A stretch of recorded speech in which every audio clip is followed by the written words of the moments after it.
ಎಲ್ಲರಿಗೂ ನಮಸ್ಕಾರ. ಚಿಂತನ ಟಿವಿ ಯೂಟ್ಯೂಬ್ ಚಾನೆಲ್ನ ಸಮಸ್ತ ವೀಕ್ಷಕರಿಗೆ ಸ್ವಾಗತ ಸುಸ್ವಾಗತ. ವೀಕ್ಷಕರೇ, ನಮ್ಮ ಚಾನೆಲ್ನಲ್ಲಿ ಪ್ರಸಾರವಾಗುವಂತಹ ಎಲ್ಲ ಕಾರ್ಯಕ್ರಮಗಳನ್ನು ದಯವಿಟ್ಟು ವೀಕ್ಷಿಸಿ, ಲೈಕ್ ಮಾಡಿ, ಶೇರ್ ಮಾಡಿ ಹಾಗೂ ಸಬ್ಸ್ಕ್ರೈಬ್ ಮಾಡಿ. ಧನ್ಯವಾದಗಳು.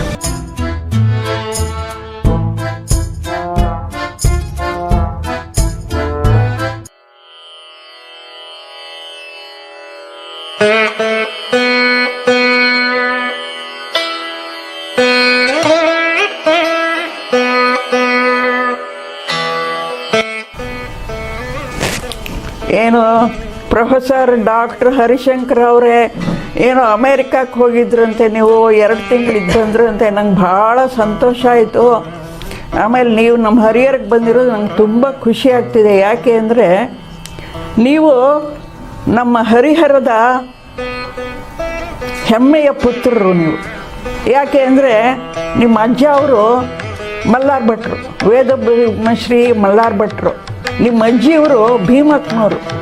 ನಿಮ್ಮ ತಾತನವರು ಹರಿಹರೇಶ್ವರನಿಗೆ ನಿಮ್ಮ ತಳತಲಾಂತರದಿಂದ ವಂಶ ಪಾರಂಪರ್ಯವಾಗಿ ಹರಿಹರೇಶ್ವರನ ಸೇವಾ ಕೈಂಕರ್ಯ ಮಾಡ್ಕೊಂಬಂದಿದ್ದೀರಿ.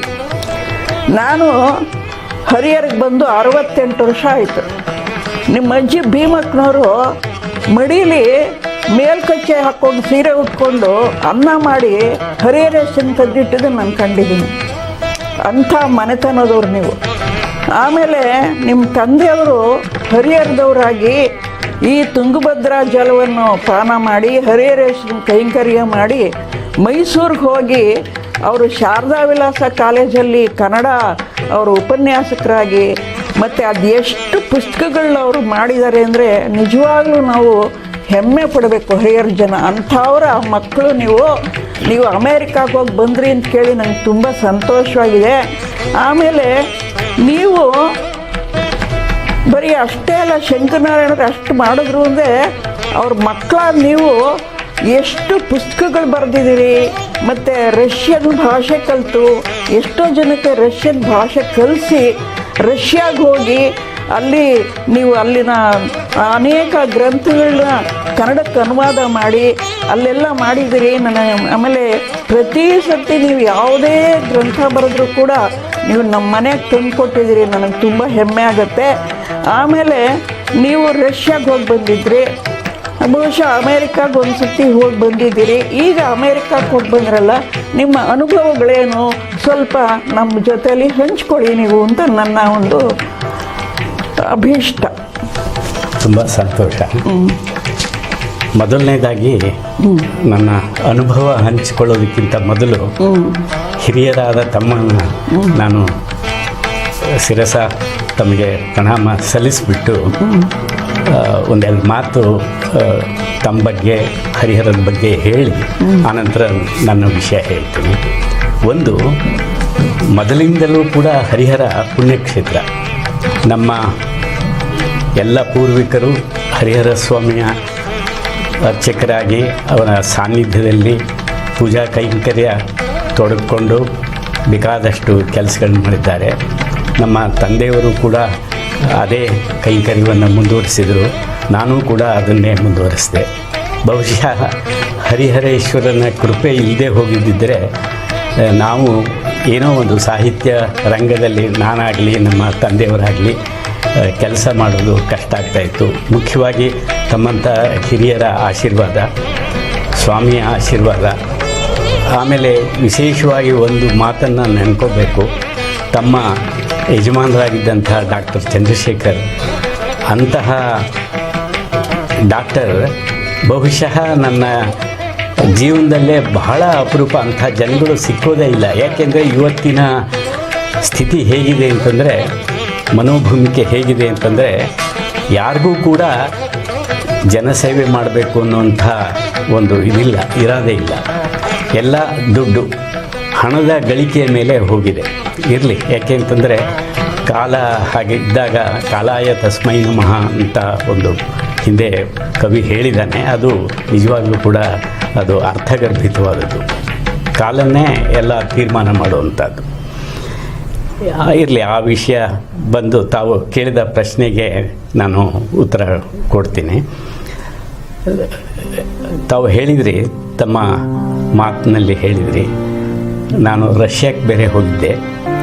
ರಷ್ಯಾದಲ್ಲಿ 4 ವರ್ಷ ಸುದೀರ್ಘ ಕಾಲ ಅಲ್ಲಿದ್ದು ಅಲ್ಲಿಯ ಜನಜೀವನವನ್ನು ಅಭ್ಯಾಸ ಮಾಡಿ ಅಲ್ಲಿಯ ಅನೇಕ ಮಹಾನ್ ಕೃತಿಗಳನ್ನು, ಉದಾಹರಣೆಗೆ ಟಾಲ್ಸ್ಟಾಯ್, ಚೆಕಾಫ್, ಇವರೆಲ್ಲ ಬಹಳ ದೊಡ್ಡ ದೊಡ್ಡ ವ್ಯಕ್ತಿಗಳು.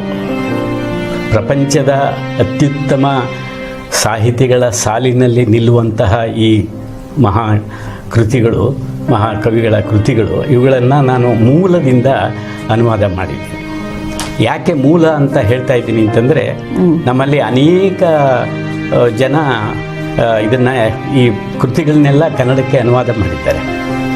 ಕನ್ನಡಕ್ಕೆ ಅನುವಾದ ಮಾಡಿ ದೊಡ್ಡ ದೊಡ್ಡ ಹೆಸರು, ಎಲ್ ಗುಂಡಪ್ಪನವರಿಂದ ಹಿಡಿದು ಇತ್ತೀಚಿನವರೆಗೆ ಬಹಳ ಜನ ಮಾಡಿದ್ದಾರೆ.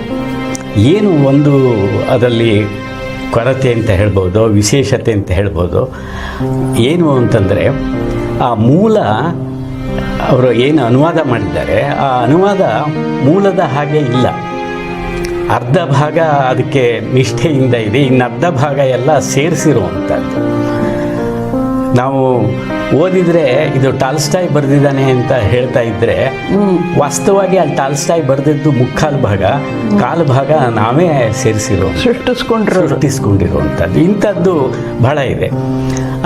ಆ ಕುರಿತು ನಾನು ಬೇಕಾದಷ್ಟು ಲೇಖನ ಬರೆದಿದ್ದೀನಿ. ನಾಳೆ 31ನೇ ತಾರೀಕು ಸಪ್ನಾ ಬುಕ್ ಹೌಸ್ನವರು ಒಂದು ಪುಸ್ತಕವನ್ನು, 350 ಪುಟದ ಪುಸ್ತಕವನ್ನು ಬಿಡುಗಡೆ ಮಾಡ್ತಾ ಇದ್ದಾರೆ. ಬಹಳ ಸಂತೋಷ ಆಯಿತು. ಅದರಲ್ಲಿ ಈ ರಷ್ಯನ್ ಸಾಹಿತ್ಯದಿಂದ ಕನ್ನಡಕ್ಕೆ ಬಂದಿರುವಂಥದ್ದನ್ನು ಬಹಳ ಸುದೀರ್ಘವಾಗಿ ನಾನು ವಿಶ್ಲೇಷಣೆ ಮಾಡಿದ್ದೀನಿ. ಹಾಗಾಗಿ ಅಲ್ಲೆಲ್ಲ ಬಹಳ ತಪ್ಪಿದೆ. ತಪ್ಪು ಹುಡುಕಬೇಕು ಅಂತಲ್ಲ, ಆದರೆ ನಮ್ಮ ಜನಕ್ಕೆ ಮೂಲ ಅವ್ರು ಏನು ಬರೆದಿದ್ದಾರೆ, ಈಗ ತಾವು ಪುಸ್ತಕಗಳನ್ನು ಬರೆದಿದ್ದೀರಿ, ಅದನ್ನು ನಾವು ಇನ್ನೊಂದು ಭಾಷೆಗೆ ಅನುವಾದ ಮಾಡಿದಾಗ ತಾವು ಏನು ಬರೆದಿದ್ದೀರೋ ಅದನ್ನು ಪ್ರತಿಬಿಂಬಿಸಬೇಕು. ಹೌದು ಹೌದು. ಅದು ಬಿಟ್ಟು ಅನುವಾದಕ ನೀವು ಹೇಳೋದನ್ನ ಬಿಟ್ಬಿಟ್ಟು ಬೇರೆ ಇನ್ನೇನಾದರೂ ಸೇರಿಸಿದ್ರೆ, ತಮ್ಮ ವಿಚಾರಧಾರೆಗಳನ್ನ ಸೇರಿಸ್ಬಿಟ್ರೆ ಜನ ಓದ್ದವ್ರು ಏನು ಅನ್ಕೋತಾರೆ ಅಂದರೆ, ಲಲಿತಮ್ಮನವ್ರು ಬರೆದಿರೋದು ಇಷ್ಟೇ ಅಂತ ಅರ್ಥ ಮಾಡ್ಕೋತಾರೆ. ಅಲ್ಲ, ಎಷ್ಟೋ ವಿಷಯ ನೀವು ಹೇಳಿರೋದು ಕೈ ಬಿಟ್ಟು ಹೋಗಿರುತ್ತೆ. ಹಾಗಾಗೋಗಿದೆ. ಇರಲಿ, ಅದು ಸಾಹಿತ್ಯ ವಿಷಯ. ಜನಜೀವನದ ವಿಷಯ ಬಂದರೆ ಅದು ಬಹಳ, ಆ ಕಾಲ ನಾನು ಹೋದಂಥ ಕಾಲ ಕಮ್ಯುನಿಸ್ಟ್ ಯುಗ. ಕಮ್ಯುನಿಸ್ಟ್ ಯುಗ ಅಂತಂದರೂ ಕೂಡ ಜನಸಾಮಾನ್ಯ ಬಹಳ ಸಂತೋಷವಾಗಿ, ಸಂಪ್ರೀತಿಯಿಂದ, ಸುಭಿಕ್ಷವಾಗಿ ಅವನು ಕಾಲ ಕಳೀತಾ ಇದ್ದಂಥ ಕಾಲ ಅದು. ಈಗ ಬದಲಾವಣೆ ಆಗಿದೆ. ಈಗ ಸಮಾಜವಾದ ಬಂದಿದೆ, ಎಲ್ಲೆಲ್ಲೂ ದುಡ್ಡಿಗೆ ಪ್ರಾಮುಖ್ಯ ಬಂದಿದೆ, ಈಗ ಹೋಯ್ತದು. ಆದರೆ ಆ ಕಾಲದಲ್ಲಿ ಹೇಗಿತ್ತು ಅಂತಂದರೆ, ಒಂದು ಟ್ರಾನ್ಸ್ಪೋರ್ಟೇಷನ್, ಉದಾಹರಣೆಗೆ ಒಂದು ಸಾರಿಗೆ ವ್ಯವಸ್ಥೆ ಹೇಳಬೇಕು ಅಂದರೆ, ಅಲ್ಲಿ ಮೆಟ್ರೋ ಇದೆ, ಆಮೇಲೆ ಬಸ್ಗಳಿವೆ, ಟ್ರಾಲಿ ಬಸ್ ಅಂತ ಇದೆ, ಟ್ರಾಮ್ಗಳಿವೆ, ಇದಲ್ಲದೆ ಟ್ಯಾಕ್ಸಿಗಳಿವೆ. ಈ 4 ಇದೆಯಲ್ಲ, ಇದು ಸಾಮಾನ್ಯ ಜನಸಾಮಾನ್ಯನಿಗೆ. ನೀವು 5 ಪೈಸೆ ಕೊಟ್ಟರೆ 30 ಕಿಲೋಮೀಟರ್ ದೂರ ಎಲ್ಲಿ ಬೇಕಾದರೂ ಹೋಗ್ಬೋದು. ನೋಡಿ, 6 ರೂಪಾಯಿನ ಒಂದು ಟಿಕೆಟ್ ತೊಗೊಂಡ್ರೆ, ತಿಂಗಳ ಟಿಕೆಟ್ ತೆಗೆದುಕೊಂಡ್ರೆ, ನೀವು ಮೆಟ್ರೋದಲ್ಲಿ ಈಗ 188 ಸ್ಟೇಷನ್ಸ್ ಇದೆ. ಆ 188 ಸ್ಟೇಷನ್ ಬೆಳಿಗ್ಗೆ 6 ಗಂಟೆಗೆ ಆರಂಭವಾಗಿ ರಾತ್ರಿ 1 ಗಂಟೆ ತನಕ ಅದು ಇರುತ್ತೆ. ಒಂದು ಒಳಗಡೆ ನೀವು ಹೋಗ್ಬಿಟ್ರೆ ರಾತ್ರಿ 1 ಗಂಟೆ ತನಕ ಎಲ್ಲಿ ಬೇಕಾದರೂ ಟ್ರಾನ್ಸ್ಫರ್ ಹೋಗ್ಬೋದು, ಬರ್ಬೋದು. 6 ರೂಪಾಯಿ ಒಂದು ಇದಿದೆ. ಎಷ್ಟು ಚೆನ್ನಾಗಿದೆ. ಎಲ್ಲಿದೆ ಇವತ್ತು? ಆಮೇಲೆ ಅಲ್ಲಿ ಜನಸಾಮಾನ್ಯರಿಗೆ ಎಜುಕೇಷನ್, ಶಿಕ್ಷಣ ಏನು ಬೇಕಾದರೂ ಓದಿ, ಪ್ರತಿಯೊಬ್ಬರಿಗೂ ಡಾಕ್ಟ್ರು ಓದ್ತೀರಾ, ಇಂಜಿನಿಯರ್ ಆಗ್ತೀರಾ, ಅವೆರಡೂ ಇಷ್ಟ ಇಲ್ಲ, ನಾನು ಅಟಾಮಿಕ್ ಇದಕ್ಕೆ ಹೋಗ್ತೀನಿ, ಇನ್ನೊಂದು ಕೆಲಸ ಮಾಡ್ತೀನಿ, ಏನು ಬೇಕಾದರೂ ಕೆಲಸ ಮಾಡಿ. ಎಲ್ರಿಗೂ ಅವಕಾಶ ಇದೆ, ಫ್ರೀ, ಮುಫತ್ತು, ಎಲ್ರಿಗೂ ಏನು ದುಡ್ಡು ಇಲ್ಲ, ಎಂಥದ್ದು ಇಲ್ಲ, ಏನು ಬೇಕಾದರೂ ಓದಿ. ಗೌರ್ಮೆಂಟ್ ಎಲ್ಲ ಸರ್ಕಾರದ್ದು. ಮನೆ ಸ್ವಲ್ಪ ಕಷ್ಟ ಆದರೂ ಕೂಡ ಅವರ ಸಂಸಾರದ ಮಿತಿಯನ್ನು ನೋಡಿಕೊಂಡು ಅವರು ಮನೆಗಳನ್ನ ಅಲಾಟ್ ಮಾಡ್ತಾಯಿದ್ರು. ಅದು ಕೂಡ ಬಾಡಿಗೆನೂ ಕೂಡ ಬಹಳ ಕಡಿಮೆ. ಅಲ್ಲಿದ್ದ ವೈದ್ಯಕೀಯ ನೆರವು ಮಾತ್ರ ಬಹಳ ಅತ್ಯುತ್ತಮವಾದದ್ದು. ಅಲ್ಲಿ ಉದಾಹರಣೆಗೆ, ನಾನು ಒಂದು ಕಡೆ ಕೆಲಸ ಮಾಡ್ತಾ ಇದ್ದೀನಿ, ನನಗೆ ಜ್ವರ ಬಂದಾಗ ನನಗೆ ಕೆಲಸಕ್ಕೆ ಹೋಗೋಕ್ಕಾಗೋದಿಲ್ಲ. ಆವಾಗ ನಾನು ಫೋನ್ ಮಾಡ್ತೀನಿ, ನಮ್ಮ ಹತ್ತಿರ ಇರುವಂತಹ ಒಂದು ಪಾಲಿಕ್ಲಿನಿಕ್ಕಿಗೆ ಫೋನ್ ಮಾಡ್ತೀನಿ. ಅವರು ತಕ್ಷಣ ನನಗೆ ಆ್ಯಂಬುಲೆನ್ಸ್ ಕಳಿಸ್ತಾರೆ. ಆ್ಯಂಬುಲೆನ್ಸ್ ಕಳಿಸಿ ನಾನು ಅಲ್ಲಿ ಹೋಗಿ ಗುಣಮುಖ ಆಗುವವರೆಗೂ ನನ್ನನ್ನು ನೋಡ್ಕೊಳ್ತಾರೆ. ಅದು ಎಷ್ಟೇ ಲಕ್ಷ ರೂಪಾಯಿ ಆಗ್ಬೋದು, ಅವರು ನಿಮ್ಮ ಹತ್ರ ಒಂದು ಪೈಸಾ ಇಸ್ಕೊಂಡು ಅವರೇ ಖರ್ಚು ಮಾಡ್ತಾರೆ. ಆಮೇಲೆ ನೀವು 15 ದಿವಸ ಒಂದು ವೇಳೆ ಹೋಗಿದ್ರಿ ಅಂತ ಹೇಳಿ, 15 ದಿವಸ ನೀವು ಆಬ್ಸೆಂಟ್ ಆಗಿದ್ದರೆ ನಿಮ್ಮ ಕೆಲಸಕ್ಕೆ, ಆ 15 ದಿವಸ ನೀವು ಏನು ಕೆಲಸ ಮಾಡಲಿಲ್ಲ, ಅದರ ದುಡ್ಡನ್ನು ಅಲ್ಲಿಯ ಕಮ್ಯುನಿಸ್ಟ್ ಗೌರ್ಮೆಂಟ್ ಇತ್ತಲ್ಲ, ಅದರ ಲೇಬರ್ ಡಿಪಾರ್ಟ್ಮೆಂಟು ಅವರು ಅದನ್ನು ಕಟ್ಟಿಕೊಡ್ತಾ ಇದ್ರು. ಹಾಗಾಗಿ ಬಹಳ ಇದು ಅಂದರೆ ಸುಮ್ಮನೆ ಹೋಗಿ ಯಾರೂ ದಾಖಲಾಗ್ತಿರ್ಲಿಲ್ಲ. ನಿಜವಾಗ್ಲಿ ಕಾಯಿಲೆ ಬಿದ್ದಿದ್ರೆ ಅವರಿಗೆ ಅನುಕೂಲ ಆಗ್ತದೆ. ಅಷ್ಟೆಲ್ಲ ಅನುಕೂಲಗಳಿರ್ತಾಯಿತ್ತು. ಸರ್ಕಾರದ ವಿಷಯ ಬಂದಾಗ ಮಾತ್ರ ಕಷ್ಟ ಆಗ್ತಾಯಿತ್ತು, ಏಕೆಂದರೆ ಅಲ್ಲಿ ಪೊಲಿಟಿಕಲ್ ಫ್ರೀಡಮ್ ಇರ್ತಿರ್ಲಿಲ್ಲ. ಈಗ ಜನಸಾಮಾನ್ಯನಿಗೆ ನೀವು ಹೋದಾಗ ಅಲ್ಲಿ ಕ್ರಿಶ್ಚೇವ್ ಬುಲ್ಗಾನಿನವ್ರು ಇದ್ರ? ನಾನು ಹೋದಾಗ ಕ್ರಿಶ್ಚೇಫ್ ಆದಮೇಲೆ ಹೋದದ್ದು. ನಾನು ಹೋದಾಗ ಬ್ರೆಜ್ನೇವ್ ಇದ್ದರು. ಒಳ್ಳೆ ಪವರ್ಫುಲ್ ಮ್ಯಾನ್, ಅವತ್ತು ಭಾಳ ಐರನ್ ಮ್ಯಾನ್ ಇದ್ದಂಗೆ ಭಾಳ ಚೆನ್ನಾಗಿ. ಆಮೇಲೆ ಅದಾದಮೇಲೆ ಗರ್ಬಚೇವ್ ಕಾಲದಲ್ಲೂ ಇದ್ದೆ. ಗರ್ಬಚೇವ್ ಕಾಲದಲ್ಲಿ ಅವರು ಅಮೇರಿಕಾದ ಇದಕ್ಕೆ ಕುಯುಕ್ತಿಗೆ ಮರಳಾಗಿಬಿಟ್ಟು ಹೊರಟೋಯ್ತು, ದೇಶನೇ ಹೋಯಿತು. ಈಗ ಏನಾಗಿದೆ ಅಂತಂದರೆ, ಜನಸಾಮಾನ್ಯ ಸಂತೋಷದಿಂದ ಬದುಕ್ತಾ ಇರುವಂಥ ಜನಸಾಮಾನ್ಯ ಇವತ್ತು ಅವನ ಸ್ಥಿತಿ ನಾಯಿಪಾಡು, ಚಿಂತಾಜನಕ. ಇವತ್ತು ಅವನಿಗೆ ದುಡ್ಡಿಲ್ಲ, ಯಾವ ಅನುಕೂಲಗಳು ಇಲ್ಲ, ಎಲ್ಲ ದುಡ್ಡು ಕೊಡಬೇಕು, ಆ ಥರ ಆಗಿದೆ. ಅದು ಒಂಥರ. ಈ ಕಡೆ ಇಲ್ಲಿ ನಮ್ಮ ಅಮೇರಿಕಾದ್ದು ನೋಡಿದರೆ, ಇಲ್ಲಿ ಹೇಳುವಂಥದ್ದು ನೋಡುವಂಥದ್ದು ಎರಡು ಸಂಗತಿಗಳನ್ನ ಹೇಳಬೇಕು. ಒಂದು, ಆ ಜನಗಳ ಶಿಸ್ತು, ಅಮೇರಿಕಾ ಜನಗಳ ಶಿಸ್ತು, ತುಂಬ ಶಿಸ್ತು ಒಂದು. ಎರಡನೇದು, ಲಂಚಗುಳಿತನ ಇಲ್ಲ. ಒಂದು ಪೈಸಾ ಲಂಚ ಕೊಡಬೇಕಾಗಿಲ್ಲ, ಬಹಳ ಸಂತೋಷ ಆಯ್ತು ಕೇಳಿ. ಅದೊಂದು. ಮೂರನೇದು, ಸ್ವಚ್ಛತೆ ಹೇಗಿರುತ್ತೆ ಅಂತಂದರೆ, ಉದಾಹರಣೆಗೆ ಹೇಳಬೇಕು ಅಂದರೆ, ಇದು ಹರಿಹರದಿಂದ ನಾವು ಚಿತ್ರದುರ್ಗಕ್ಕೆ ಹೋಗ್ತೀವಿ ಅಂತ ಇಟ್ಕೊಳ್ಳಿ. ಹೈವೇನಲ್ಲಿ ಎರಡು ಕಡೆಗೂ ಸಾಲು ಮರಗಳಿರ್ತವೆ, ಎರಡು ಕಡೆ ಸಾಲು ಮರ. ಎಷ್ಟು ಚೆನ್ನಾಗಿರುತ್ತೆ ಅಂತಂದರೆ, ರಸ್ತೆ ಎಷ್ಟು ಚೆನ್ನಾಗಿರುತ್ತೆ ಅಂದರೆ, ಎಲ್ಲೂ ಅಂಕುಡೊಂಕುಗಳಿಲ್ಲ, ನೇರ ರಸ್ತೆ. ಹರಿಹರದಿಂದ ಚಿತ್ರದುರ್ಗವರೆಗೆ ಎಲ್ಲೂ ಒಂದು ತಿರುವಿಲ್ಲ, ಒಂದೇ ರಸ್ತೆ ನೇರವಾಗಿ. ಎಷ್ಟು ಕ್ಲೀನ್ ಆಗಿರುತ್ತೆ ಅಂತಂದರೆ, ಟ್ರಾಫಿಕ್ ನಿಲ್ಲಿಸ್ಬಿಟ್ಟು ರಸ್ತೆ ಮೇಲೆ ಅಲ್ಲಿ ಚಿಕ್ಕಳ ಮುಕ್ಕಳ ಹಾಕ್ಕೊಂಡು ಕೂತ್ಕೊಂಡು ಬಾಳೆಲೆ ಹಾಕ್ಕೊಂಡು ಊಟ ಮಾಡ್ಬೋದು. ಅಷ್ಟು ಸೊಗಸಾಗಿರುತ್ತೆ, ಅಷ್ಟು ಇರುತ್ತೆ. ಇಲ್ಲಿ ಏನಿದೆ ನಮ್ಮಲ್ಲಿ, ನಾವು ಯಾಕೆ ಮಾಡೋದಿಲ್ಲ? ಅಲ್ಲಿ ಏನಾಗುತ್ತೆ ಅಂತಂದರೆ, ಅಷ್ಟು ಇದ್ದರೂ ಕೂಡ ಯಾವ ಒಬ್ಬ ಕಾರ್ನಲ್ಲಿ ಹೋಗೋವನು ಯಾವನು ಕೂಡ ಅಲ್ಲಿ ನಿಲ್ಲಿಸಿ ನಮ್ಮಲ್ಲಿ ಮಾಡ್ತಾರಲ್ಲ, ಆ ಥರ ಏನೂ ಇದನ್ನು ಮಾಡಲ್ಲ. ಶೌಚಾಲಯಗಳು 20-30 ಮೈಲಿಗೆ ಒಂದೊಂದು ಶೌಚಾಲಯ ಇರುತ್ತೆ. ನಮ್ಮಲ್ಲಿ ಸ್ಥಿತಿ, ನಾವು ಅದನ್ನು ಹೇಳೋದೇ ಬೇಡ. ಯಾಕೆ ನಮ್ಮ ಜನಕ್ಕೆ ಯಾಕೆ ಆಗಲ್ಲ? ಅಲ್ಲಿ ಅಮೇರಿಕಾದಲ್ಲಿ ಕೃಷಿ, ವಿದ್ಯಾಭ್ಯಾಸ, ರಸ್ತೆ ಸಾರಿಗೆ, ರಾಜಕೀಯ ಮತ್ತು ಕುಟುಂಬ ಜೀವನ ಮತ್ತು ಸ್ತ್ರೀಯರ ಸಮಸ್ಯೆಗಳು ಹೇಗಿದೆ ಅಲ್ಲಿ ಅಮೇರಿಕಾದಲ್ಲಿ ನೀವು ನೋಡಿ. ಯಾಕಂದರೆ ನೀವು ಒಂಥರ ತುಂಬ ಪ್ರಬುದ್ಧವಾದಂಥ ಇದನ್ನು ನೋಡಿರೋರು, ನಿಮಗೆ ಗೊತ್ತಾಗುತ್ತೆ. ಹೇಗಿತ್ತು ನಿಮಗೆ ಕೃಷಿ ವಿಷಯದಲ್ಲಿ ಹೇಳೋದಾದರೆ? ಬಹಳ ಚೆನ್ನಾಗಿದೆ ಕೃಷಿ ಬಹಳ ಚೆನ್ನಾಗಿ. ಅಲ್ಲೂ ಬೇಕಾದಷ್ಟು ಬಂಜರು ಭೂಮಿ ಇದೆ. ಈಗ ಉದಾಹರಣೆಗೆ ನೀವು ಅರಿಜೋನಾದಲ್ಲಿ ಹೋದರೆ ಗ್ರ್ಯಾಂಡ್ ಕ್ಯಾನಿಯನ್ ಅಂತ ಇದೆ, ಬಹಳ ಸೊಗಸಾದಂಥ ನಿಸರ್ಗವೇ ಮಾಡಿರುವಂಥ. ನಾನು ಹೋಗಿದ್ದೆ. ಅಲ್ಲಿ ಆ ಸ್ಥಳದಲ್ಲಿ ಒಂದು 100 ಮೈಲಿ ಏನೂ ಬೆಳೆಯೋದಿಲ್ಲ. ಆದರೆ ಈ ಕಡೆ ಬಂದರೆ, ಕ್ಯಾಲಿಫೋರ್ನಿಯಾದ ಕಡೆ ಬಂದರೆ ಎಷ್ಟು ಸಮೃದ್ಧವಾಗಿದೆ ಅಂತಂದರೆ, ತೋಟಗಳು, ಹೊಲಗಳು, ಗದ್ದೆಗಳು ಎಲ್ಲ ಮೆಕ್ಯಾನಿಸೈಸ್ ಕ್ಯಾಲಿಫೋರ್ನಿಯಾದಲ್ಲಿ. ಆಮೇಲೆ ಈ ಕೆಳಗಡೆ ಬಂದರೆ ದಕ್ಷಿಣದಲ್ಲೂ ಅಷ್ಟೇ, ಟೆಕ್ಸಾಸ್ ಆಗ್ಬೋದು ಅಥವಾ ಅಲಬಾಮಾ ಆಗ್ಬೋದು, ನಾನಿದ್ದಂತಹ ಜಾರ್ಜಿಯಾ ಆಗ್ಬೋದು. ಅಲ್ಲೆಲ್ಲ ನಾನು ಒಂದು ಸರಿ ಬರ್ತಾ ಇದ್ಬೇಕಾದ್ರೆ ಒಂದು ಹತ್ತಿ ಹೊಲ ನೋಡಿದೆ.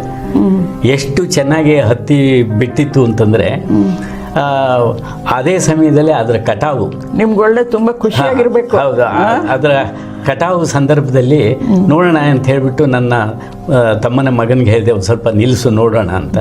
ನೋಡಿದ್ರೆ 15 ನಿಮಿಷದಲ್ಲಿ ಒಂದು 3-4 ಎಕರೆ ಭೂಮಿಯನ್ನು ಎಲ್ಲ ಮಾಡಿಬಿಟ್ಟು ಬಿಡಿಸಿ, ಹತ್ತಿ ಎಲ್ಲ ಬಿಡಿಸಿ ಕೆಳಗಡೆ ಬೀಳ್ತಾ ಇತ್ತು. ಅದ್ರ ಹಿಂದೆ ಇನ್ನೊಂದು ಮೆಷಿನ್ ಬಂದು ಅದನ್ನೆಲ್ಲ ಬಂಡ್ಲ್ ಮಾಡಿ ರೋಲ್ ಮಾಡಿಬಿಟ್ಟು ಅಷ್ಟು ಬೇಗ ಕೆಲಸ ಮಾಡಿ. ಆದರೆ ಕೃಷಿ ಚೆನ್ನಾಗಿದೆ ಅಂತ. ಕೃಷಿ ಬಹಳ ಚೆನ್ನಾಗಿದೆ. ಆಮೇಲೆ ಇದು ವೈದ್ಯಕೀಯ ಆಯಿತು.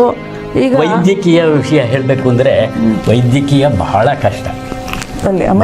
ಅಮೆರಿಕಾದಲ್ಲಿ ಬಹಳ ಕಷ್ಟ. ಅಂದರೆ ನಿಮಗೆ ಇನ್ಶೂರೆನ್ಸ್ ಇಲ್ಲದೆ ಹೋದರೆ ನಿಮಗೆ ಬಹಳ ಕಷ್ಟ, ತುಂಬ ಕಷ್ಟ. ಯಾಕೆಂದರೆ ಇನ್ಶೂರೆನ್ಸ್ ಮಾಡಬೇಕು. ನೀವು ಯಾರು ಹೋದರೂ ಎಲ್ಲೇ ಹೋದರೂ ಕೂಡ ಅವನಿಗೆ ಇನ್ಶೂರೆನ್ಸ್ ಇರುತ್ತೆ.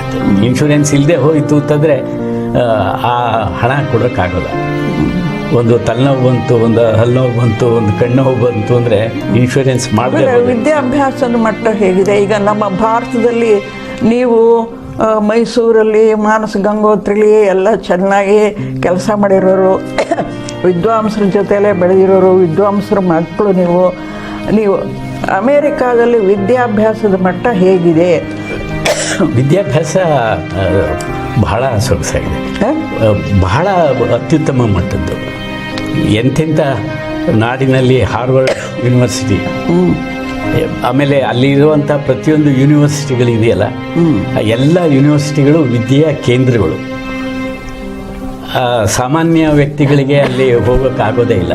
ಅವರು ಪ್ರತಿಭಾವಂತರಾಗಿದ್ದರೆ, ಬುದ್ಧಿವಂತರಾಗಿದ್ದರೆ, ತಮ್ಮ ವಿಷಯವನ್ನು ಕುರಿತು ವಿಶ್ಲೇಷಣೆ ಮಾಡುವಂಥ ಸಾಮರ್ಥ್ಯ ಇದ್ದವರಿಗೆ, ಅಂಥವರಿಗೆ ಅಲ್ಲಿ ಅನೇಕ ಸಂಶೋಧನೆಗೆ ಅನೇಕ ವಿಷಯಗಳು. ಕುಟುಂಬ ಜೀವನ ಹೇಗಿದೆ? ಕುಟುಂಬ ಜೀವನ ಸ್ವಲ್ಪ ಅಲ್ಲೂ ಇದ್ದಾರೆ. ಈಗ ನಮ್ಮಲ್ಲಿರೋ ಹಾಗೆ ಫ್ಯಾಮಿಲಿ ಸಿಸ್ಟಮ್ ಇದೆ, ಕುಟುಂಬಿಕ ಇದೆ. ಆದರೆ ಬಹಳ ನನಗೆ ಹೊರನೋಟದಲ್ಲಿ ನಾನು ನೋಡಿದ ಪ್ರಕಾರ ಬಹಳ ಒಂಟಿ ಜೀವನನೇ ಜಾಸ್ತಿ.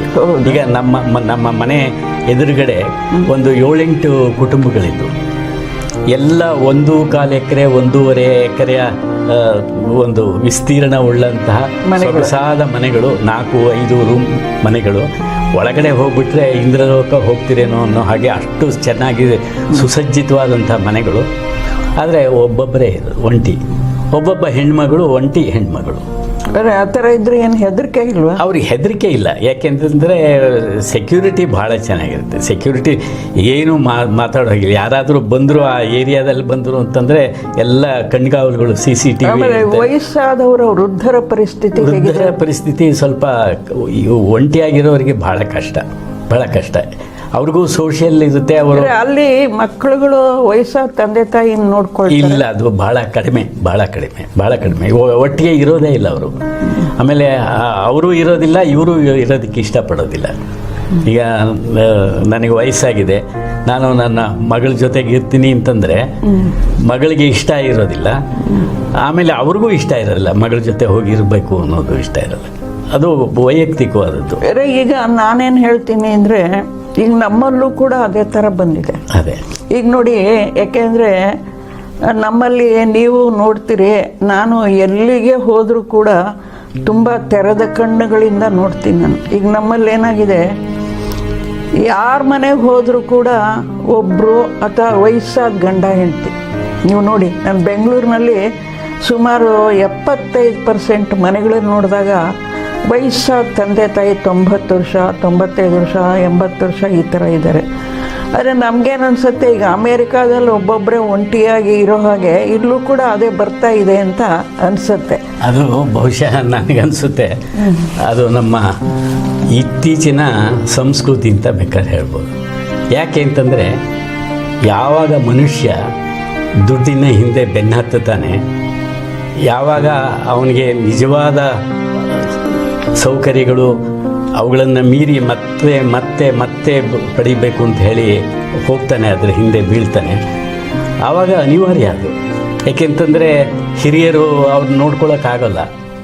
ಕಾರಣ ಇಷ್ಟೇ, ಅವನು ದುಡ್ಡಿನ ಹಿಂದೆ, ಕೀರ್ತಿಯ ಹಿಂದೆ, ಪ್ರಸಿದ್ಧಿ ಹಿಂದೆ ಬಿದ್ದಿರ್ತಾನೆ. ಇವ್ರು ನೋಡ್ಕೊಳ್ಳೋದಕ್ಕೆ ಅವನಿಗೆ ಈಗ ನೀವು ನಾನು ನನ್ನ 12ನೇ ವಯಸ್ಸಿಂದ ಇದುವರೆಗೂ ಟಾಲ್ಸ್ಟಾಯ್ನ ಸ್ವಲ್ಪ ಮಟ್ಟಿಗೆ ರೋಸ್ಟು ಓದ್ಕೊಂಡು ಬಂದಿದ್ದೀನಿ.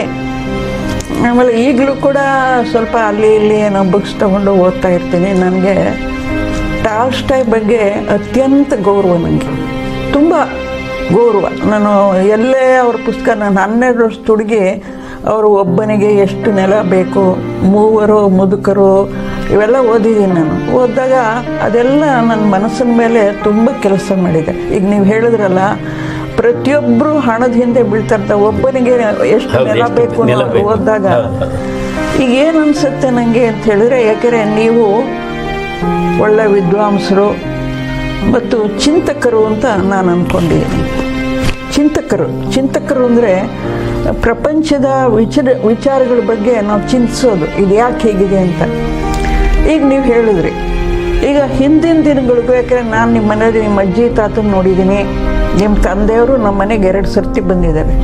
ಅವರೊಂದು ಭಾಗವತ ದಶಮಸ್ಕಂದ ಅಂತ ಪುಸ್ತಕ ಮಾಡಿದ್ರು. ಆಗ ನಾರಾಯಣ ದೀಕ್ಷಿತರ ಜೊತೆಯಲ್ಲಿ ಬಂದರೆ, ಇನ್ನೊಂದು ಸಲ ಅಂದರೆ ನಾನು ಮೈಸೂರಿಗೆ ನಿಮ್ಮ ಮನೆಗೆ 2 ಸಲ ಬಂದಿದ್ದೀನಿ. ಆಮೇಲೂ ಕೂಡ ನಿಮ್ಮ ಮನೆಗೆ ಬಂದಿದ್ದೀನಿ, ನಾನು ಪರಿಚಯ ಇದೆ. ಈಗ ನಾನೇನು ಹೇಳ್ತೀನಿ ಅಂದರೆ, ಅವಾಗೆಲ್ಲ ಕೂಡು ಕುಟುಂಬಗಳಿತ್ತು ನಮ್ಮಲ್ಲಿ, ಕೂಡು ಕುಟುಂಬಗಳಿತ್ತು. ವಯಸ್ಸಾದ ತಂದೆ ತಾಯಿ, ಅಜ್ಜಿ ತಾತ, ಯಾಕಂದರೆ ನಿಮ್ಮ ಅಜ್ಜಿ ತಾತ ನನ್ನ ಇಲ್ಲೇ ಇದ್ರು. ಈಗ ನಂಗೇನು ಅನಿಸುತ್ತೆ ಅಂದರೆ, ನಾನು ಅದನ್ನೂ ನೋಡಿದ್ದೀನಿ, ಈಗಲೂ ನೋಡ್ತೀನಿ. ಈಗೇನು ಅನ್ಸುತ್ತೆ, ನೀವು ಹೇಳಿದ್ರೆ, ಈಗ ಮನುಷ್ಯ ಹಣದ ಹಿಂದೆ ಬಿದ್ದುಬಿಟ್ಟಿದ್ದಾನೆ. ಅವನು ಹಣದ ಹಿಂದೆ ಮತ್ತು ಅಧಿಕಾರ ಹಿಂದೆ ಬಿದ್ದಿದ್ದಾನೆ. ನಾನೇನು ಹೇಳ್ತೀನಿ ಅಂದರೆ, ನನಗೀಗ 88 ವರ್ಷ ವಯಸ್ಸು. ನನಗೆ ಹಣ ಅಂದರೆ ಏನು ಅಂತಲೇ ಗೊತ್ತಿಲ್ಲ. ನನಗೆ ಹಣ ಅಂದರೆ ಏನು ಅಂತಲೇ ಗೊತ್ತಿಲ್ಲ. ನಾನು ಒಂದು 10 ವರ್ಷ ಒಂದು ಗ್ರಾಮಾಂತರ ಪ್ರದೇಶದಲ್ಲಿ ಬೆಳೆದಿದ್ದೀನಿ. ಹಣದ ಬಗ್ಗೆನೇ ನಂಗೆ ಗೊತ್ತಿಲ್ಲ. ನನಗೇನು ಅಂದರೆ, ಮನೇಲಿ ಅಜ್ಜಿ ತಾತ ಚಿಕ್ಕಪ್ಪ ಸೋದರ ಮಾವ ಆಳು ಕಾಳು ಬರೋರು ಹೋಗೋರು ಇದರಲ್ಲೇ ನನಗೆ ಇದಾಗಿತ್ತು. ಈಗ ನನಗೇನು ಅನಿಸುತ್ತೆ ಅಂದರೆ, ಮನುಷ್ಯ ಬೇಕಾದಷ್ಟು ಕೋಟ್ಯ, ಈಗ ಏನಾಗುತ್ತೆ ಅಂದರೆ, ನನಗೆ ಪತ್ರಿಕೆಯಲ್ಲಿ 500 ಕೋಟಿ 1000 ಕೋಟಿ ಅಂದರೆ, ಇದು ಯಾಕೆ ಇವ್ರಿಗೆ 500 ಕೋಟಿ 1000 ಕೋಟಿ ಬೇಕು ಅಂತ ಅನಿಸುತ್ತೆ ನನಗೆ.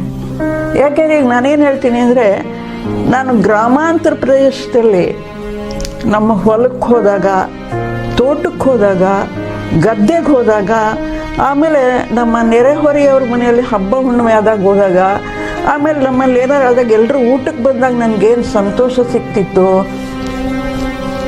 ಅದು ಈಗ ಈ ಹಣಗಳಿಂದ ಇಲ್ಲ ಅಂತ ನಂಗೆ ಅನ್ನಿಸ್ತದೆ. ನೀವೇನು ಹೇಳ್ತೀರಿ? ಅಲ್ಲ, ಅದು ತಾವು ಹಳೆಯ ಪೀಳಿಗೆಗೆ ಸೇರಿದಂಥವರು, ನಿಮ್ಮ ಆಲೋಚನೆ ಸರಿಯದ್ದು. ಇವತ್ತು ಯಾಕೆ ಹಾಗಾಗಿದೆ ಅಂತಂದರೆ, ನೀವು ಹೇಳಿದರೆ ಹಣದ ಹಿಂದೆ ಯಾಕೆ ಬಿದ್ದಿದ್ದಾನೆ ಅಂತಂದರೆ, ಅಲ್ಲಿ ಇರೋದು ಒಂದೇ ಒಂದು, ಹಣ ಏನು ಮಾಡುತ್ತೆ, ಎಲ್ಲವನ್ನೂ ಕೊಂಡ್ಕೊಳ್ಳೋ ಶಕ್ತಿಯ ಹಣಕ್ಕಿದೆ. ಈಗ ನನ್ನ ಹತ್ರ ಹಣ ಇತ್ತು ಅಂತಂದರೆ ನಾನು ಅಧಿಕಾರ ಪಡ್ಕೋಬೋದು, ಅಧಿಕಾರ ಇದು ಮಾಡ್ಬೋದು, ಜನರನ್ನು ಕೊಳ್ಳಬಹುದು. ನಾನು ಹೇಗೆ ಕೊಳ್ಳಬಹುದು ಅಂತಂದರೆ, ಜನಸಾಮಾನ್ಯರು ಏನೂ ಅರ್ಥ ಆಗದಲ್ಲೇ ಇರುವಂಥ ಜನಕ್ಕೆ, ಒಂದು ಹೊತ್ತು ಊಟ ಇಲ್ಲದಲ್ಲೇ ಇರುವಂಥ ಜನಕ್ಕೆ ಒಂದು 100 ಜನನ ಕರೆದ್ಬಿಟ್ಟು, ಅಯ್ಯ ನಿನಗೆ ಪ್ರತಿಯೊಬ್ಬನಿಗೂ ನಾನು 2,000 ರೂಪಾಯಿ ಕೊಡ್ತೀನಿ, ನನ್ನ ಹಿಂದೆ ಬರಬೇಕು, ನನಗೆ ಹೊಗಳಬೇಕು, ನೀವು ನನಗೆ ಜೈಕಾರ ಹಾಕಬೇಕು ಅಂತಂದರೆ ಏನು ಮಾಡ್ತಾರೆ ಅವರು? 2,000 ರೂಪಾಯಿ ಆಸೆಗೆ ಸುಲಭವಾಗಿ ಬಲಿ ಬೀಳ್ತಾರೆ. ಈಗೇನಾಯಿತು, ನನ್ನ ಹತ್ರ ದುಡ್ಡು ಬೇಕು, ಅದಕ್ಕೋಸ್ಕರ ದುಡ್ಡು ಇದ್ದರೆ ಆ ಜನಗಳನ್ನು ಯಾವಾಗ ನಾನು ಸೇರಿಸ್ಕೋತೀನಿ, ಕ್ರಮೇಣ ನನಗೆ ಅಧಿಕಾರ ಸಿಗುತ್ತೆ. ಮೊದಲನೇ ಪ್ರಯತ್ನದಲ್ಲಿ ನಾನು ಯಶಸ್ವಿ ಆಗದಲ್ಲೇ ಹೋಗ್ಬೋದು. 4 ದಿವಸ ಹೀಗೆ ಮಾಡ್ತಾ ಹೋದಾಗ, ಹೋದಪ್ಪ ನನ್ನ ಹತ್ರ ದುಡ್ಡಿದೆ, ಜನ ಬರ್ತಾರೆ. ಜನ ಬಂದಾಗ ಅವ್ರೇನು ಮಾಡ್ತಾರೆ, ನಾನು ದುಡ್ಡು ಕೊಡ್ತೀನಿ ಅಂತ ಗೊತ್ತಾದಾಗ ನನ್ನನ್ನು ಅಧಿಕಾರಕ್ಕೆ ಏರಿಸ್ತಾರೆ. ಯಾವಾಗ ಅಧಿಕಾರಕ್ಕೆ ನಾನು ಏರ್ತೀನಿ, ಆವಾಗ ನನಗೆ ಸಂಪಾದನೆ ಎಲ್ಲ ಮುಖಗಳು ನನಗೆ ಗೊತ್ತಾಗುತ್ತೆ. ಎಷ್ಟು ಸಂಪಾದನೆ ಮಾಡ್ಬೋದು, ಯಾವುದರಿಂದ ಏನು ಮಾಡ್ಬೋದು. ಆವಾಗ 10 ಕೋಟಿ ಇದ್ದದ್ದು 100 ಕೋಟಿ ಆಗುತ್ತೆ, 100 ಕೋಟಿ ಇದ್ದದ್ದು 1000 ಕೋಟಿ ಆಗುತ್ತೆ. ಆ 1000 ಕೋಟಿ ಆದರೂ ತೃಪ್ತಿ ಬರೋದಿಲ್ಲ. ಯಾಕೆ ಅಂತಂದರೆ, ನನ್ನ ಅಧಿಕಾರ ಎಲ್ಲಿ ಹೋಗಿಬಿಡುತ್ತೋ, ದುಡ್ಡು ನಾನು ಕಳ್ಕೊಂಡ್ರೆ ಅನ್ನುವಂಥದ್ದು ಅವನಲ್ಲಿ ಇರುತ್ತೆ. ಆ 1000 ಕೋಟಿ ಇತ್ತು ಅಂತಂದರೆ ನನ್ನ ಅಧಿಕಾರ ಯಾವಾಗಲೂ ಇರುತ್ತೆ ಅನ್ನುವಂಥ ಭ್ರಮೆಯಲ್ಲಿ ಇರ್ತಾನೆ. ಈಗ ನೀವು ಹೇಳಿದ್ದಕ್ಕೆ ಹೇಳ್ತೀನಿ, ನನ್ನ ಕಾಲದಲ್ಲಿ ನಮಗೆ ಫ್ರಿಜ್ ಗೊತ್ತಿಲ್ಲ, ಮನೇಲಿ ಲೈಟ್ ಇಲ್ಲ, ನಲ್ಲಿ ಇಲ್ಲ, ಆಮೇಲೆ ನೆಲಕ್ಕೆ ಸಗಣಿ ಹಾಕಿ ಸಾರಿಸ್ತಿದ್ದಿದ್ದು ನಾವು. ಬಹುಶಃ ನಿಮಗೆ ಗೊತ್ತಿರ್ಬೋದು. ಸಾಕಿದ್ವು, ಬಾವಿಯಿಂದ ನೀರು ಸೇರ್ತಿದ್ವು, ಎಲ್ಲ ಮಾಡ್ತಿದ್ವು. ಆದರೆ ನಾವು ನಮಗೆ ಏನು ಯಾವ ದುಃಖವೂ ಏನಿರಲಿಲ್ಲ, ಯಾವ ದುಃಖವೂ ಏನಿರಲಿಲ್ಲ. ಈಗಲೂ ನಾನು ಇದನ್ನ ಈಗ ನೋಡಿ, ನೀವು ಹೇಳಿದ್ರೆ ಅಮೇರಿಕಾದಲ್ಲಿ ವಿದ್ಯಾಭ್ಯಾಸ ತುಂಬ ಉನ್ನತ ಮಟ್ಟದಲ್ಲಿದೆ. MIT ಇದೆ, ಹಾರ್ವರ್ಡ್ ಇದೆ, ಸ್ಟ್ಯಾನ್ಫರ್ಡ್ ಇದೆ. ಈಗ ನಮ್ಮ ಮನೇಲಿ ನನ್ನ ಮೊಮ್ಮಗ ಒಬ್ಬ, ಯಾಕೆ ಹೇಳ್ತೀನಿ ಇದನ್ನು, ನಾನೇನು ಹೊಗಳ್ಕೊಳ್ಳೋಕ್ಕೋಸ್ಕರ ಹೇಳ್ತಿಲ್ಲ. ಈಗ ನನ್ನ ಮಗ ರಾಮಚಂದ್ರನ್ ನೀವು ನೋಡಿದಿರಿ, ಡಾಕ್ಟರ್ ರಾಮಚಂದ್ರನ್. ಅವನ ಮಗ ದೊಡ್ಡವನು ಸ್ಟ್ಯಾನ್ಫರ್ಡಲ್ಲಿ MS ಮಾಡಿ ಅಲ್ಲೇ ಇದ್ದಾನೆ, ಕ್ಯಾಲಿಫೋರ್ನಿಯಾದಲ್ಲಿದ್ದಾನೆ. ಯಾತಕ್ಕೆ ಹೇಳ್ತೀನಿ ಅಂತ ಹೇಳಿದ್ರೆ ವಿದ್ಯಾಭ್ಯಾಸ ಅಂತ ಹೇಳ್ತೀನಿ. ಎರಡನೇವನು ಇದರಲ್ಲಿ ಸೂರತ್ ಕಲ್ಲಲ್ಲಿ B.Tech ಮಾಡ್ದ, ಆಮೇಲೆ ಸ್ಯಾಂಡಿಯಾಗೋದಲ್ಲಿ MS ಮಾಡ್ದ, ಸ್ಟ್ಯಾನ್ಫರ್ಡಲ್ಲಿ PhD ಮಾಡ್ದ. ಈಗ ಯೇಲ್ ಯೂನಿವರ್ಸಿಟಿಲಿ ಪೋಸ್ಟ್ PhD ಮಾಡ್ತಾ ಇದ್ದಾನೆ. ಅವಳು ಒಳ್ಳೆ ಮಾಡ್ತಾ ಇದ್ದಾನೆ. ಎರಡನೇ ಮಗ ನನ್ನ ಮೊಮ್ಮಗ ಮಾಡ್ತಿದ್ದಾನೆ. ಆಮೇಲೆ ನೀವೀಗ ಹೇಳಿದ್ರೆ ಯಾಕೆ ಹೇಳ್ತೀನಿ ಅಂದರೆ ಕ್ಯಾಲಿಫೋರ್ನಿಯಾ ತುಂಬ ಚೆನ್ನಾಗಿದೆ, ಗ್ರೀನರಿ ಚೆನ್ನಾಗಿದೆ ಹಾಗೆ ಅಂತ. ನನ್ನ 7 ಜನ ಮೊಮ್ಮಕ್ಕಳು ಕ್ಯಾಲಿಫೋರ್ನಿಯಾದಲ್ಲಿದ್ದಾರೆ, 7 ಜನ. ನನ್ನ ಮಗಳು, ದೊಡ್ಡ ಮಗಳು, ಬಹುಶಃ ಅವಳ ಮಕ್ಕಳು, ಎರಡನೇ ಮಗಳ ಮಕ್ಕಳು, ಮಗನ ಮಕ್ಕಳು, ಒಬ್ಬ ಮಾತ್ರ ಇಲ್ಲಿದ್ದಾನೆ. ಅಂದರೆ ಏನು ಅಂದರೆ ಅವರೆಲ್ಲ ವಿದ್ಯಾಭ್ಯಾಸ ಇಲ್ಲಿ BE ಮಾಡಿಬಿಟ್ಟು ಅಲ್ಲಿ MS ಮಾಡಬೇಕು, PhD ಮಾಡಬೇಕು ಅಂತ ಹೋದವರು. ಆದರೆ ನಾನೇ ಅಂದ್ಕೊಂಡು ಹೌದು, ಅಲ್ಲಿ ವಿದ್ಯಾಭ್ಯಾಸ ಚೆನ್ನಾಗಿದೆ ಅಂತ ನಾನು ಅಂದ್ಕೊಳ್ತಿದ್ದೀನಿ. ಈಗ ನನ್ನ ಮೊಮ್ಮಗ ಅದೇನೋ ಒಂದು ಈ ಕಾಲಿನ ನರ ತೆಗೆದು ಏನೋ ಹಾರ್ಟ್ ಇದು ಮಾಡೋದ್ರ ಮೇಲೆ ಅವನು ತುಂಬ ಇದು ಮಾಡ್ತಾ ಇದ್ದಾನೆ. ಒಳ್ಳೆ ಇದು ಅಂತ ಅಂದ್ಕೊಂಡಿದ್ದೀನಿ. ಆಮೇಲೆ ಈಗ ನನಗೇನು ಅನಿಸುತ್ತೆ, ನೀವು ನಯಾಗರ ನೋಡಿದ್ರ? ಹೇಗಿದೆ ನಯಾಗರ? ನಮ್ಮ ಜೋಗ ಜಲಪಾತ ನೋಡಿದರೆ ಪಿಚ್ ಅನಿಸುತ್ತೆ. ಆದರೆ ಆ ಪಾತ ಇದೆಯಲ್ಲ, ಬೀಳುವಂಥ ಇದು, ಅದರಲ್ಲೂ ಕೆನಡಿಯನ್ ಸೈಡ್ ಹೋಗಿ ನೋಡಿದರೆ ಅದು ಅದ್ಭುತವಾದದ್ದು. ಬೃಹತ್ನಲ್ಲಿ ಏನಲ್ಲ, ಆದರೆ ಅದರ ಹರವು ಇದೆಯಲ್ಲ, ಅದು ಬಹಳ ಸೊಗಸಾಗಿದೆ. ನಮ್ಮಲ್ಲೂ ಆ ಥರ ಮಾಡೋಕ್ಕಾಗಲ್ವಾ? ಅದು ದೈವದತ್ತವಾಗಿ ಬಂದಿರುವಂಥ ನ್ಯಾಚುರಲ್ ನಮ್ಮಲ್ಲಿ ಮಾಡಿದರೆ. ನಮ್ಮ ಇದು ಜೋಗ ಜಲಪಾತನ ನಾವು ಭಾಳ ತುಂಬ ಅತ್ಯುನ್ನತವಾದದ್ದು ಅಂತ ನಾನು ಅನ್ಕೊಂಬಿಟ್ಟೆ. 4 ಸಲ ನೋಡಿದ್ದೀನಿ ಜೋಗ ಖಂಡಿತವಾಗ್ಲೂ ದೊಡ್ಡದು ಅದಕ್ಕಿಂತ. ಆಮೇಲೆ ಅಲ್ಲಿ ಶಿಲ್ಪಕಲೆ ಹೇಗಿದೆ ಅಮೆರಿಕಾದಲ್ಲಿ? ನಾನು ಕಟ್ಟಡಗಳನ್ನ ಬರೀ ಮಾಡ್ರನ್ ಇದನ್ನು ನೋಡಿದ್ದೀನಿ ಅಷ್ಟೇ. ಉದಾಹರಣೆಗೆ ಅಮೆರಿಕಾದ ವರ್ಲ್ಡ್ ಟ್ರೇಡ್ ಸೆಂಟರ್ ಮೇಲೆ ಬಾಂಬ್ ಹಾಕಿಬಿಟ್ಟು ವಿಮಾನ ಸ್ಫೋಟಿಸ್ಬಿಟ್ಟು ಅದನ್ನೆಲ್ಲ ನಿರ್ನಾಮ ಮಾಡಿದರು, ಸಾವಿರಾರು ಜನ ಸತ್ತರು. ಇವಾಗ ಅದನ್ನು ನ್ಯೂಯಾರ್ಕ್ನಲ್ಲಿ ಒಂದು ದೊಡ್ಡ ಸ್ಮಾರಕ ಮಾಡಿದ್ದಾರೆ. ಅದರ ಪಕ್ಕದಲ್ಲೇ ಅದಕ್ಕಿಂತ ಭವ್ಯವಾದಂಥ ಕಟ್ಟಡ ಕಟ್ಟಿದ್ದಾರೆ. ಮಾಡರ್ನ್ ಆರ್ಕಿಟೆಕ್ಟ್ ಏನಿದೆ, ಆಧುನಿಕ ತಂತ್ರ ಶಿಲ್ಪ ಇದೆಯಲ್ಲ, ಅದು ಬಹಳ ಹೇಳ್ಕೊಡುವಂಥದ್ದು. ಈಗ ನೀವು ಬೇಲೂರು ಹಳೆ ಆ ಥರದ ನೀವು ಬೇಲೂರು ಹಳೆ ಬೈಟ್ ನೋಡಿದ್ರಿ, ಸೋಮನಾಥಪುರ, ನಮ್ಮಲ್ಲಿ ಸಾಕಷ್ಟಿದೆ. ಒಂದೊಂದು ಹಳ್ಳಿಗೂ ಈಗ ಉದಾಹರಣೆಗೆ ನಮ್ಮ ಹರಿಹರದ ಕಲ್ ಕಂಬಗಳು ನೋಡಿ, ಏನಂತೀರಿ?